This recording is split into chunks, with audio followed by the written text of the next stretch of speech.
First at 6, U.S. Secretary of Transportation Pete Buttigieg was in Toledo this afternoon to tour Cleveland Cliffs direct reduction plant and share details on how Northwest Ohio can take part in an electric industrial revolution. Good evening, I'm Aaron Lee. And I'm Juliana Ferrari. Buttigieg was also in Detroit yesterday to highlight electric vehicles. NBC 24's Derek Hyde is joining us now about the local industry that can go green. Derek.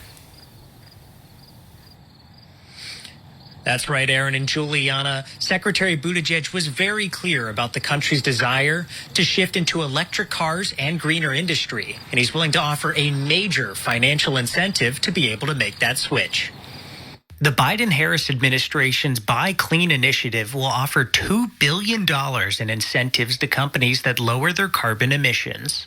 We will look back on the 2020s, on these years we're living through right now, as a moment when America decided to win the future. This plan aims to support American leadership on clean manufacturing. But, I think sometimes there's a misperception that a strong economy and, common sense environmental standards work in conflict. The event was held at the new $1.2 billion Cleveland Cliffs factory that Buttigieg shared was a great example of clean manufacturing.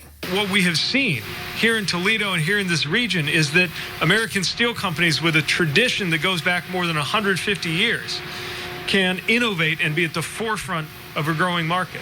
Product is being made in a cheaper, more efficient, more earth-friendly way. This visit to Toledo comes along a tour where the government is promoting increased funding to electric car manufacturing and charging. The bottom line is we got to make it easier, more convenient, and more affordable for Americans to get in those amazing electric vehicles we just saw on the floor of the Detroit Auto Show.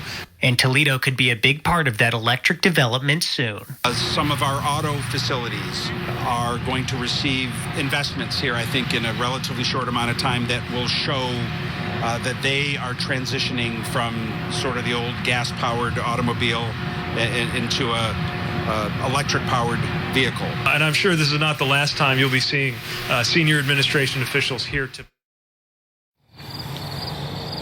The mayor told me that this switch to greener industry and electric cars is already underway, and that if Toledo doesn't hop on the bus now, well, they might just miss it. Live in Toledo, Derek Hyde, NBC 24 News.